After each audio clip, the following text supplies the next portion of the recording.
Madame la ministre de l'Éducation nationale, vous avez certainement vu ces vidéos des lycéens et professeurs du lycée de Sevran en Seine-Saint-Denis. Ils valent tous les discours. Ces vidéos ont été vues des millions de fois. En fait, c'est une image fidèle de l'école qui partout manque de professeurs, d'AESH, de personnels médico-sociaux. La Seine-Saint-Denis, département parmi les plus pauvres, en est une expression concentrée. Un enfant y perd en moyenne 18 mois de cours sur l'ensemble de sa scolarité. Et comme partout, les revendications depuis des années restent lettre morte. Alors les personnels ont pris les affaires en main, établi les besoins. Ils ont dit pas de moyens, pas de rentrée. Le 26 février, jour de la rentrée, la grève était massive dans le 93. Depuis, le mouvement est reconduit. Le soutien des parents est impressionnant. Les personnels, leurs syndicats sont soudés.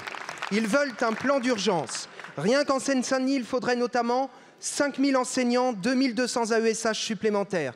Le coût de ce plan, 15 fois moins que le coût cumulé du SNU et de l'uniforme à l'école, dont quasiment personne à part vous ne veut.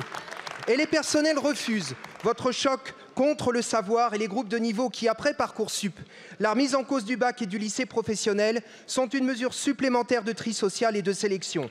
Dans le 93, ils savent qui va en faire les frais. Madame la ministre, la grève des professeurs du 93 traduit un mouvement de fond et elle a une portée nationale. Elle fait partout l'objet d'une profonde sympathie parce que les problèmes et les besoins qu'elle pose sont posés partout.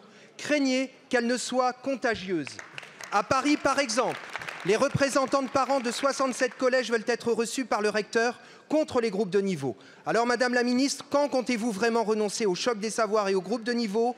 Quand comptez-vous faire droit au plan d'urgence exigé par les personnels du 93 et comment comptez-vous faire alors que votre gouvernement vient d'annoncer près de 700 millions de coupes supplémentaires dans le budget de l'école ?